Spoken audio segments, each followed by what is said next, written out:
नमो अरिहन्ताणम् नमो सिद्धाणम् नमो आयर्याणम् नमो अजायाणम् नमो लोये सवसागुणम्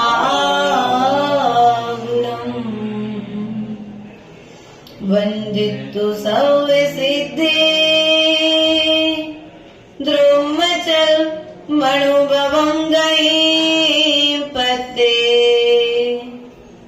गोच्छामि समये पाहुड मेडमो स्वकेवली वडिदम् गुरुमहापान्तिनो नित्यम् ज्ञानि दर्शन नायिका चारित्राणव गंभीरा मोक्ष मार्ग उपदेशिका धर्म अधर्मादिक सब द्रव्य मेरे कुछ नाही एकमात्र उपयोगी मई में निज स्वभाव माही यही जान कर यही मान कर यति अनुभव करता कहे सुधी जन धर्मानिक में मेरी निर्ममता तेरी छत्र छाया भगवन मेरे सिर पर हो मेरा अंतिम करण समाधि तेरे दर पर हो। बोले अनंत अनंत सिद्ध परमेश्वरी भगवान की देवादिदेव मूलायक आदिनाथ भगवान की शासन नायक महावीर स्वामी की आचार्य भगवंत कुंद कुंद स्वामी की आचार्य भगवंत विराट सागर जी विशुद्ध सागर जी विभव सागर जी महाराज जी की द्वादश सांग जीवाणी माता की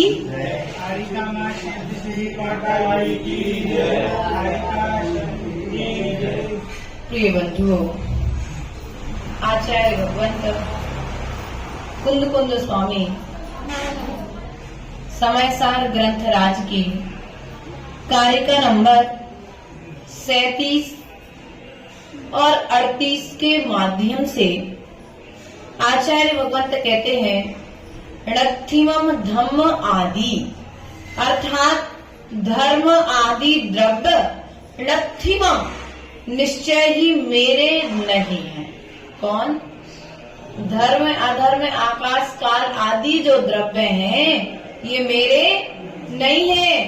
बज्जरी उपयोग एव है मिक्को अर्थात मेरा जो ऐसा जानता है कैसा उपयोग एव अर्थात उपयोगमयी हूँ। मैं कैसा हूँ? मैं उपयोगमयी हूँ। अहमिक को अर्थात मैं कैसा हूँ? मैं एक हूँ। मैं कैसा हूँ? मैं एक हूँ।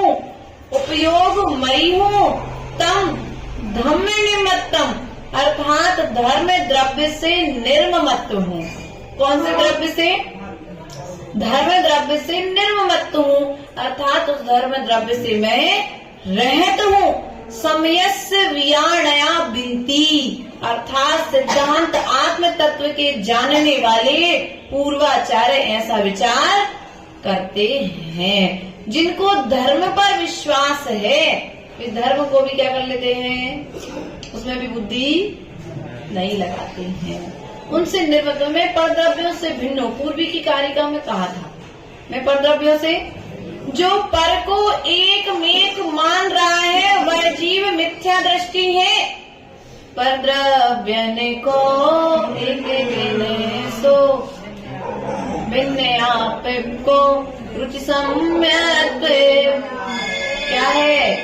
जो पर द्रव्यों को अपने आप से भिन्न जान रहा है तो वह तो सम्यक दृष्टि है, लेकिन जो इनसे अपने आप को एक मान रहा है वह जीव मिथ्या दृष्टि है। मैं पर द्रव्यों से ये दुनिया में दिखने वाले जितने भी पदार्थ हैं क्या वे मेरे हैं? मेरे साथ जाने वाले हैं, मेरे साथ रहने वाले हैं? ऐसा हो भैया नवनीत जी, दोनों नवनीत, जितना कमा रहे हो सकता तुम्हारे 2 गज जमीन, ये कास्ट जिस पार्टी पर हम बैठे, ये पार्टा भी हमारे साथ में जाने वाला, बल्कि इसकी भी दुर्गति हो जाएगी। इस पर यदि लेटे लेटे मरण को प्राप्त हो जाएंगे तो लोग कहेंगे भैया ये पार्टा भी अशुद्ध हो गया, इस पार्टे को भी तोड़ करके विसर्जन कर दो। ये शरीर इतना आसुची है और इस शरीर के कारण ही शरीर को मैंने अपना माना है, इसलिए मैं आज तक एक रूप अपने आप को नहीं मान पा रहा हूं। पत्नी जितनी दुखदायक नहीं है जितनी तुम्हारा प्रेम तुम्हारे शरीर के लिए दुखदायक है। तो भैया पत्नी को तुम अपना मानोगे उतना दुख नहीं मिलेगा जितना दुख, पहला दुख कहाँ से मिलता है? शरीर से मिलता है व्यक्ति को। और हमने अपने आप को क्या मान लिया है? बताया था कल रसगुल्ले का उदाहरण, जिस प्रकार से रसगुल्ला में चाशनी है, दिखती नहीं है लेकिन रसगुल्ले में चाशनी, उसी प्रकार से आत्मा दिखती नहीं है लेकिन शरीर के भीतर में आत्मा। अब रसगुल्ले में चाशनी कहाँ से भैया? कौन से पार्ट है? कोई ऐसा पार्ट बता जिसमें चाशनी ना हो? चक्रे जी, पूरे में चाशनी है ना, क्योंकि चाशनी से मिला हुआ ही रसगुल्ला है। यदि चाशनी नहीं होगा तो रसगुल्ला भी। उसी प्रकार से आत्मा का प्रदेश कहाँ कहाँ पर है? पैर के अंगूठे से लेकर के सिर के बाल तक आत्मा के प्रदेश विद्यमान है। शरीर के प्रत्येक अंग में आत्मा की प्रत्येक प्रदेश वहाँ पर विराजमान है, इसलिए विराजमान है। आप केस लॉन्च करो, कंघी करके आए थे भैया सुबह से, है ना? सुनो तो एक उदाहरण समझना, घर से कंघी करके आए थे सुबह से, क्यों? तो थोड़े से कंघी में बाल फंस रहे थे, दर्द। अब वो दर्द की जो अनुभूति हो रही है ना, वो क्या है? वो आत्मा के प्रदेश का अनुभव तुम्हें हो रहा है। उंगली कट गई तुम्हें दर्द का अनुभव होने लगा, ये क्या है? आत्मा के प्रदेश यहाँ पर विद्यमान है। इसलिए प्रिय बंधुओं, जहाँ जहाँ पर आत्मा के प्रदेश विराजमान है वहाँ वहाँ पर मैं, लेकिन मैं जहाँ जहाँ पर हूँ मैं उनमें मेरा उपयोग नहीं होना चाहिए। मेरा उपयोग मेरे भीतर में होना चाहिए। मेरा उपयोग, मेरा ज्ञान दर्शन मेरा उपयोग है। मैंने लेकिन अपने उपयोग को कहाँ डाल करके रखा है? मैंने अपने आप को आज तक एक नहीं गिना, मैंने अपने आप को एक मेक गिना है। हम सब एक है नहीं, मैं एक हूँ। जब सामायिक करने बैठो, जब व्यवहार में कथन करोगे तो तुम्हें एक अखंडता का कथन करना पड़ेगा, एकता का कथन करना पड़ेगा। लेकिन जब सामायिक करने बैठोगे तो मैं अकेला हूँ, मैं अकेला था और मैं अकेला ही रहूंगा। ना मेरा कोई साथी था, ना मेरा कोई साथी है, ना मेरा कोई साथी रहेगा। ये जितने सब संबंध हैं, ये सब राग के संबंध हैं। वैराग के संबंध तुम्हारे साथ में जाने वाले, ना राग के संबंध जाएंगे ना वैराग के संबंध जाएंगे। तुम्हारे साथ तुम्हारा पुण्य पाप और तुम्हारा किया हुआ कर्म तुम्हारे साथ में जाने वाला है। इसलिए प्रिय बंधुओं, अपने ज्ञान को, अपने उपयोग को निर्ममत्व करो, अर्थात पर वस्तुओं से एक नाम जान करके, एक नाम मान करके भिन्न मानो। मैंने अपने आप को पर द्रव्यों में एक मान करके रखा, इसलिए मुझे आज तक सुख की प्राप्ति नहीं हुई है। माता जी, अब कैसे उपयोग में स्थिर हो? उपयोग की स्थिरता बनेगी कैसे? तो हम आपसे पूर्व में भी यही कहते आ रहे हैं। उपयोग की स्थिरता बनेगी स्वाध्याय से, उपयोग की स्थिरता बनेगी सामायिक से। अक्षरा दीदी, उपयोग स्थिर कैसे हो? मन बहुत चंचल है माता जी, मन नहीं लगता सामायिक करने में, स्वाध्याय करने में मन नहीं लगता। आज मन नहीं लग रहा है, तुम बार बार करो तो। पहले दिन बच्चे को पढ़ाई करने में मन नहीं लगता है, लेकिन 10 बार डांट के आ नार लिखना वैसे नहीं सीखे। टीचर की डांट, कई बार माता पिता की डांट, क्या एक बार में आर नार लिखना सीख गए थे क्या? अक्षरा बेटा, आ नार लिखा था आपने, ए फॉर एप्पल लिखा था, 1 लिखा था, कितनी बार में सीखे थे? 1 बार में, 2 बार में, 10 बार में, 15 बार में, लेकिन अभ्यास करने के बाद ही सीखेंगे ना। उसी प्रकार से सामायिक में जब बैठो तो तुम्हारी आत्मा के जो जो गुण हैं, मैं क्षमावान हूँ, मैं राग द्वेष से रहित हूँ, मेरे समित्र है, मेरा कोई शत्रु नहीं है, जब ऐसा विचार करोगे तो भीतर में धीरे धीरे स्थिरता। मैं संसार में क्या लेकर के आया था और मुझे क्या लेकर के जाना है? नवनीत जी, क्या लेकर के आए थे? तन पर कपड़ा? हाँ, नहीं था। कपड़े लेकर के नहीं आए थे। तुम एक निर्विकार मुद्रा में तुम्हारा जन्म हुआ था, एक बालक अवस्था में तुम्हारा जन्म हुआ था, एक निश्चल अवस्था में तुम्हारा जन्म हुआ था। यदि साथ में कुछ लेकर के आया था तो जीव, तो वह पुण्य और पाप साथ में लेकर के आया था, और पुण्य और पाप साथ में लेकर के जाएगा। पैसा साथ में ना लेकर के आया था और ना पैसा साथ में लेकर के, और जब जो चीज साथ में लेकर के जानी नहीं है तो उसको संभालने की जरूरत क्या है? उसको निहारने की जरूरत क्या है? उसकी ओर देखने की जरूरत क्या है? लेकिन हमारी बुद्धि बार बार यहाँ बड़ी अच्छी सामायिक करी, और सामायिक करने के बाद में जैसे जीना उतर रहे तो थोड़े से गिर गए, फिसल गए, थोड़ी सी लगी है, लेकिन शरीर से राग है ना, कोई बात नहीं। अब क्या कर, देखो मंदिर आए थे तो दुख ऐसी लग गई। अरे जो स्वाध्याय नहीं करते वो लोग मंदिर को दोष देते हैं।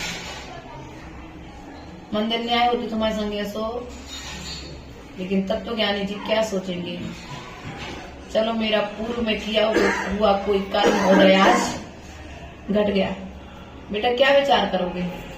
मंदिर में आओगे, जीना से फिसल जाओगे तो क्या करोगे? कोई बड़ा साथ में होगा तो पता है तुमसे क्या कहेगा? वो यही कहेगा, बेटा कोई बात नहीं, मंदिर आए थे सो जीना से गिरे, पता नहीं रोड पे चल रहे होते तो कौन सी गाड़ी लगती, उस सीधे चले जाते तो। बड़े लोग क्या कहेंगे? यही बात कहते ना, हमने तो यही बात सुनी है।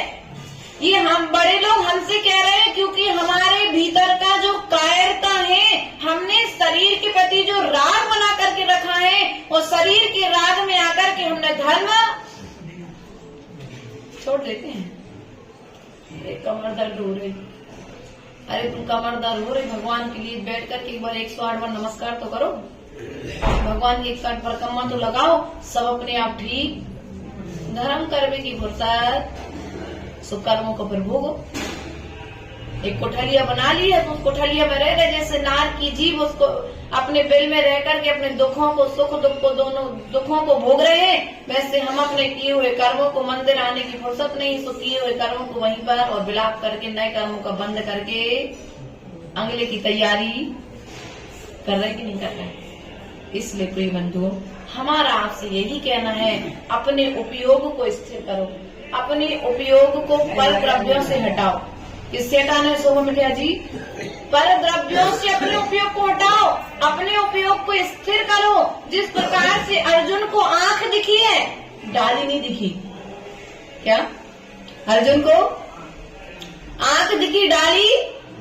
आकाश में पतंग उड़ाने वाले उस बच्चे का उपयोग तो देखो, वो पतला सा धागा आकाश में 20-25 फुट 50 फुट ऊंचा जाने के बाद में उस बच्चे को दूसरे की पतंग का धागा दिख रहा है ऊंचाई, और अपने भीतर में बैठा हुआ परमात्मा। उपयोग की स्थिरता उधर है। वो कागज के पतले पतले नोट गिनते समय एक भी नोट डबल नहीं जा रहा है। क्यों? उपयोगी की स्थिरता वहां पर। और यहाँ पर क्या होता है, धर्म क्षेत्र में झपकी आ जाएगी, नींद आ जाएगी, बातें होने लगेगी, झगड़ा होने लगेगा, थोड़ी थोड़ी बातों में बुराई होना चालू, बातें करना चालू। अब क्या करोगे बताओ? उपयोग तुम्हारा है और संभालना तुम्हें। अब तुम्हें अपने उपयोग को कहाँ पर टिकाना है? आहार को पहुंचे हम सौरभ भैया के चौके में। क्यों सौरभ भैया? और जब हम आपके घर पर आहार करने के लिए पहुंचे तो आपने क्या किया? भैया सावधानी रखना सब लोग, उपयोग को बिल्कुल अब आपके हाथ में ककड़ी चलाने के लिए आ गई। अब आप उसको ऊपर से, नीचे से, आगे से, पीछे से तिरछा करके जैसे बन सकता था आपने उसे चारों तरफ से देखा, और देखने के बाद में जब आपका डाउट क्लियर था, जब आपने हमारी अंजलि में दिया ना, क्यों? तुमने उस ककड़ी पर, क्यों? तुम्हें विश्वास था कि अंतराय ना हो जाए कहीं, तो कितना उपयोग स्थिर था, भटका कहीं उपयोग? दुकान चलाते समय आपका उपयोग नहीं भटकता, आहार देते समय आपका उपयोग नहीं भटकता, भोजन करते समय आपका उपयोग नहीं भटकता, लेकिन स्वाध्याय करते समय, सामायिक करते समय यदि आपका उपयोग भटक रहा है तो आचार्य भगवान कहते भटकता हुआ उपयोग तुम्हें उपयोगी नहीं बनने देगा। इसलिए अपने उपयोग के स्थिर कहाँ पर? कर्म क्षेत्र में नहीं, धर्म क्षेत्र में। कहाँ पर करना है? अभी दीपावली का सीजन आ रहा है, पटाखे की दुकान लगाएंगे बहुत सारे जैन भाई बंधु, है ना, रंगोली रखेंगे, मालाएं रखेंगे, फोटोज रखेंगे, कपड़े रखेंगे, मिठाइयां रखेंगे। दुकान पर अकेला व्यक्ति है, मक्खियां भी भगानी है, और कोई लोग, कोई दूसरा व्यक्ति चोरी भी ना कर ले जाए। उपयोग की स्थिरता देखो, पैसे भी काट लेता है, सामग्री भी तौल देता है, सामग्री भी तौल देता है, पैसे भी काट लेता है, और अगले की बात को, और जिसने जैसा का वैसा काम, इतनी स्थिरता आप वहां पर लगा करके बैठे हो। और सामायिक के समय में, स्वाध्याय के समय में हमारा उपयोग कहाँ जाता है? जो कार्य हमने अनादि काल से किया है उस कार्य में हमारा उपयोग जल्दी से प्रवेश, और जिस कार्य को हमने अनादि काल से नहीं किया है अर्थात अभ्यस्त नहीं है, सो हमारा उपयोग बहिरंग में जाकर के हमें संसार की यात्रा प्रारंभ, और हमें बचने किस लिए, मनुष्य पर मिली किस लिए, पहले तो इस बात का निर्णय करो।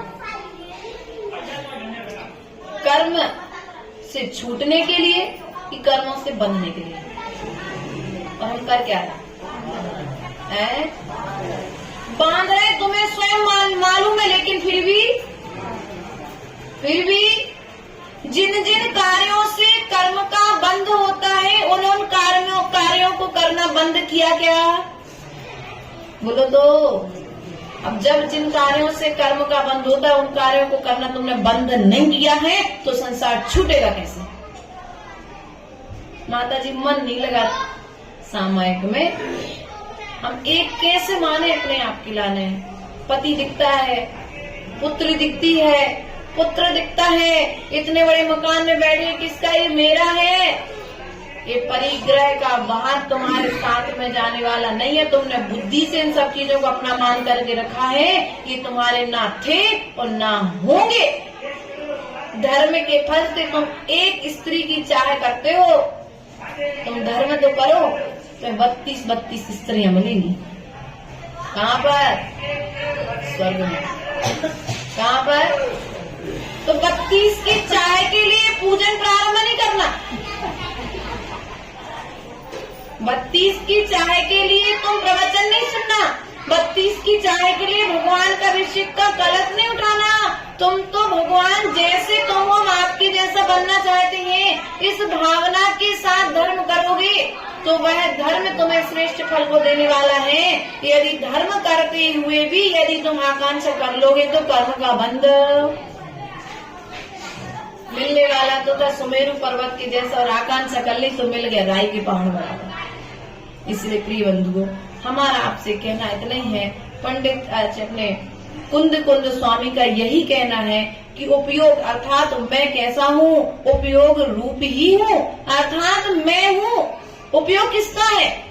जीव का लक्षण क्या है? उपयोगो लक्षण, चेतना जीवो लक्षण। जीव का लक्षण है ज्ञानमयी, लेकिन मैंने अपने ज्ञान का दुरुपयोग किया है, इसलिए मैं दुर्गति को प्राप्त हुआ हूँ। मैंने अपने विचारों का दुरुपयोग किया है, इसलिए मैं आज लोगों के लिए विचारा बनकर के। इसलिए प्रिय बंधुओं, अपने उपयोग को संभालो।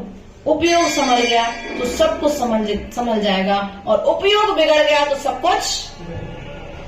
सब्जी बनाई तो माता दादी रोटी बनाते समय भोजन बनाते समय सावधानी नहीं रखो तो रोटी जल जाती है, तो सब्जी जलने में समय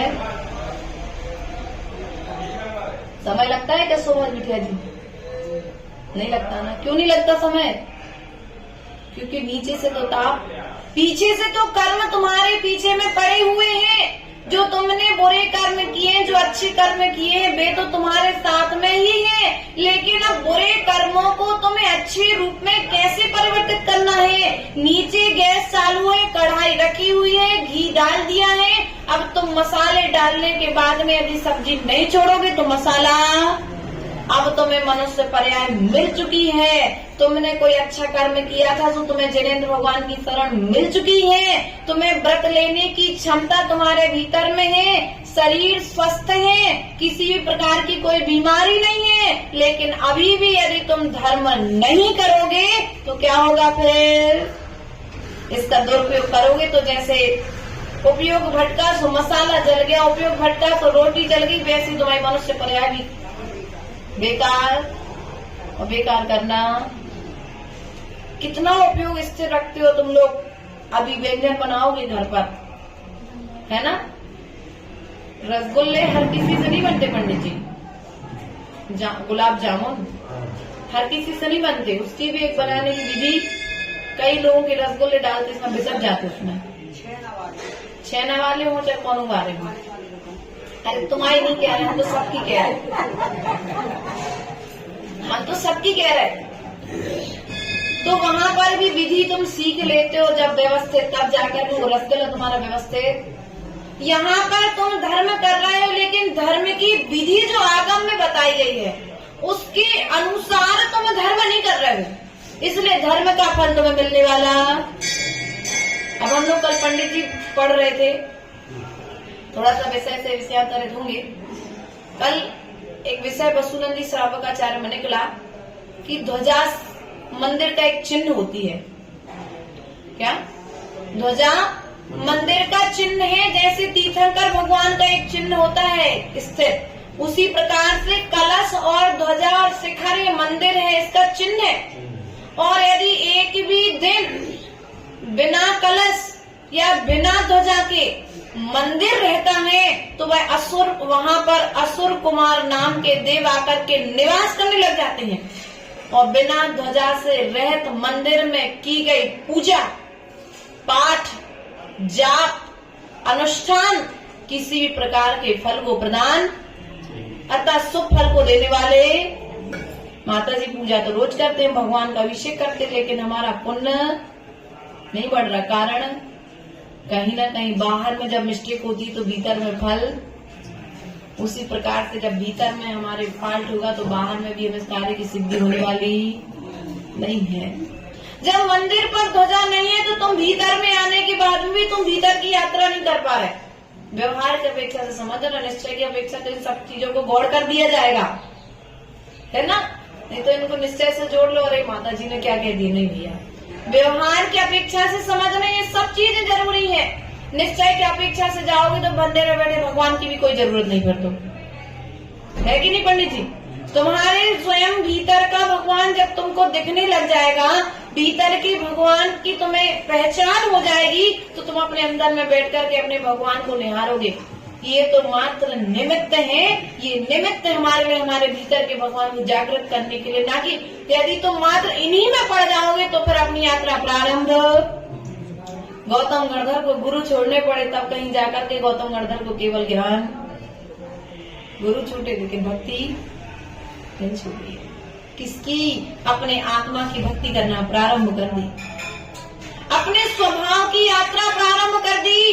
गुरु सुबह चले गए तो गौतम गणधर शाम को मोक्ष जाने में समय, और हमें समय लग रहा है। क्यों लग रहा समय? क्योंकि जिस करनी से भगवान बने हैं उस करनी से हम भगवान बनना। एक नया मूलाचार, एक नया श्रावकाचार्य लिखना चाहते। माता जी धर्म को यदि इस तरीके से करे तो नहीं हो सकता क्या? हम तो यही कहते भैया, जब तुम कभी आचार्य बनो तो एक नया मूलाचार और नया समय साल लिख लेना। लेकिन जो गणधर परमेष्ठी ने कहा है, हमारे कुंद कुंद स्वामी ने लिखा है, हमारी परंपरा में तो वही समय सारो वही मूलाचार चलेगा, कोई दूसरा मूलाचार नहीं चलेगा। जिसमें शिथिलाचार मिला हुआ है वह मूलाचार हो ही नहीं सकता, जिसमें शिथिलाचार मिला है वह श्रावकाचार हो ही नहीं सकता, अर्थात वो आचार्य कहलाने की विलायक, क्योंकि जब स्वयं का उपयोग स्थिर नहीं है, जब तो शिथिलाचार आया है। इसलिए प्रिय बंधुओं, प्रयास और पुरुषार्थ ये करो, अपने उपयोग को स्थिर करो। किसको स्थिर करना है? अपने उपयोग को स्थिर करना है। और यदि अपना उपयोग स्थिर हो गया तो हम स्थिर होकर के स्थायी रूप से सिद्ध शिला पर जाकर के विराजमान हो जाएंगे। इन्हीं भावनाओं के साथ में बोले परम पूज्य आचार्य गुरुवर 108 विभव सागर जी महाराज जी की जीववाणी के ज्ञान के